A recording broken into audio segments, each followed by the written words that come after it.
ရှိတုန်းက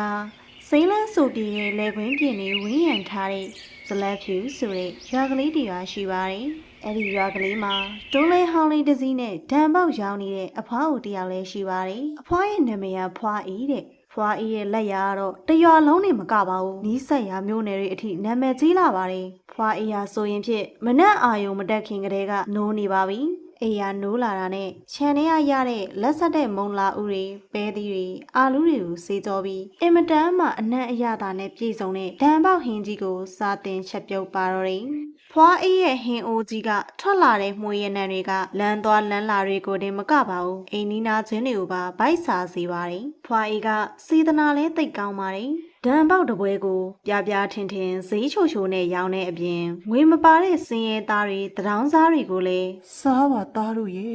လူဆိုတာတနက်ဖိုက်ဝဖို့အရေးကြီးတာအဲ့လိုမျိုးဆိုပြီးအလကားကြွေးတတ်ပါသေးတယ်ရိုးရိုးသားသားလောက်ကင်စားရင်ဘယ်တော့မှမငတ်ပါဘူးလောဘနောက်လိုက်ရင်တော့ဒုက္ခရောက်တတ်တယ်ကွဒါကတော့ဖွားရီအမြဲတမ်းပြောဆိုဆုံးမတတ်တဲ့စကားတစ်ခုပဲဖြစ်ပါတယ်ဒီနေ့မှာတော့မြို့ကနေကားအကောင်စားကြီးစီးလာတဲ့ဦးလူလဲဆိုတဲ့လူတစ်ယောက်ရောက်လာပါတယ်သူကအဖွားရဲ့ဒံပေါက်ထမင်းကိုစားကြည့်ပြီးအရသာကိုအယမ်းအံ့ဩသွားခဲ့ပါတယ်ပြီးတော့အဖွားကိုမက်လုံးတွေသွားပြီးတော့တာပေါ့အဖွားကျုပ်ကဒံပေါက်ချန်လေးပြောပြစမ်းပါဗျာအဖွားကိုငွေတော့ကြီးပေးမယ်လေမြို့မှာတိုက်နေကားနဲ့အေးဆေးဆေးနားနေလို့ရတာဗောဗျဘာလို့ဒီမှာပင်ပင်မဲမဲရောင်းနေဦးမှာလဲဟုတ်တယ်မလားအစပိုင်းမှာတော့ဖွာအေးကဒံပေါက်ချက်နီကိုပြောပြဖို့ငင်းဆန်ခဲ့ပါတယ်ဒါပေမဲ့ဦးလူလေကနေတိုင်းလာပြီးလက်ဆောင်တွေပေးလိုက်အရှိုးသက်စကားတွေပြောပန်များလာတော့အဖွားရဲ့စိတ်ထဲမှာလဲလောဘတွေဝင်လာတော့တာပေါ့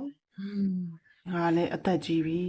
ပတ်စံတွေသာရရင်တော့အိမ်ကြီးအိမ်ကောင်းစောက်ပြီးနားနေရကြည်သေးရပေါ့နောက်ဆုံးမှာတော့ဖွားအီဟာသူ့ရဲ့မိသားစုအမွေအနှစ်ဖြစ်တဲ့လှုပ်ဝက်ဟင်းချက်နီးတွေကိုအကုန်ပြောပြလိုက်ပါတယ်ဟင်းချက်နီးတွေကိုတီးလိုက်ရတဲ့ဦးလူလေလည်းအတော်လေးကိုဝမ်းသာသွားပါတယ်ဒါနဲ့ပဲဦးလူလေကပတ်စံတွေအပြေးပါတဲ့အိတ်ကြီးတစ်အိတ်ကိုဖွားအေးကိုပေးခဲ့ပြီးချက်ချင်းပဲမြို့ကိုပြန်သွားပါတော့တယ်ဖွားအေးလည်းဝမ်းသာအားရနဲ့အိတ်ကြီးကိုဖွင့်ကြည့်လိုက်ပါတယ်ဒါပေမဲ့အထဲမှာတော့ပတ်စံတွေမရှိဘဲနဲ့ဇက်ကူစုပ်တွေခဲလုံးတွေပဲရှိနေခဲ့ပါတယ်ဦးလူလေကဖွားအေးကိုလိန်သွားခဲ့တာပါဖွားအေးလည်းကြီးစွာသောနောင်တရပြီးရင်ထုတ်မနာငိုကြွေးပါတော့တယ်အဲ့ဒီနေ့ကစပြီးဖွားအေးရဲ့စိတ်ဓာတ်တွေကကျဆင်းသွားသလိုသူချက်တဲ့ဒံပေါက်ထမင်းတွေကလည်းအရင်လိုမွှေးမွှေးကြံကြံမရှိတော့ပါဘူးလူတွေလည်းမလာတော့ပဲတွန်းလဲဆိုင်ကလေးဟာခြောက်ကပ်သွားပါတော့တယ်အဲ့ဒီအခါတော့မှဖွားအေးဟာသူ့ရဲ့အမားကိုစင်ကြင်မိသွားပါတော့တယ်လောဘကြောင့်ငါရဲ့တန်မိုးရှိရဲ့ပညာတွေဆုံးရှုံးလိုက်ရပြီမှားလီစွာ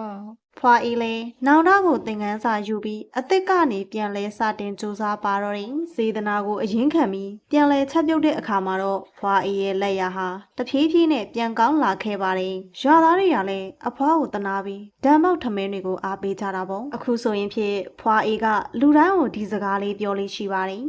လောဘဆိုတာမျက်စိကိုကိုယ်စေပြီးရှိတာကိုပါပျောက်စေတတ်တယ်ကိုယ်တိုင်ကြိုးစားအားထုတ်မှုနဲ့ရိုးသားမှုကဘဝရဲ့အစစ်မှန်ဆုံးသောချမ်းသာခြင်းပဲပုံမြင်လေးရတော့ဒါပါပဲရှင်လောဘနောက်ကိုလိုက်မိရင်မိမိမှာရှိပြီးသားတန်မိုးရှိတဲ့အရာတွေကိုပါဆုံးရှုံးရတတ်ပါတယ်ဒါကြောင့်ကိုယ့်ရဲ့ကြိုးစားမှုနဲ့စေတနာကိုပဲအရင်တည်ပြီးတော့ရိုးရိုးသားသားလောက်ကင်ခြင်းကသာငြင်းမြန်တည်တတ်တဲ့အောင်မြင်မှုကိုပေးနိုင်မှာပဲဖြစ်ပါတယ်အားလုံးကျေးဇူးတင်ပါတယ်ရှင်ကျမတို့နောက်ထပ်ပုံမြင်ဇလံကောင်းများစွာနဲ့ပြန်လည်ဆုံတွေ့ကြတာပေါ့ရှင်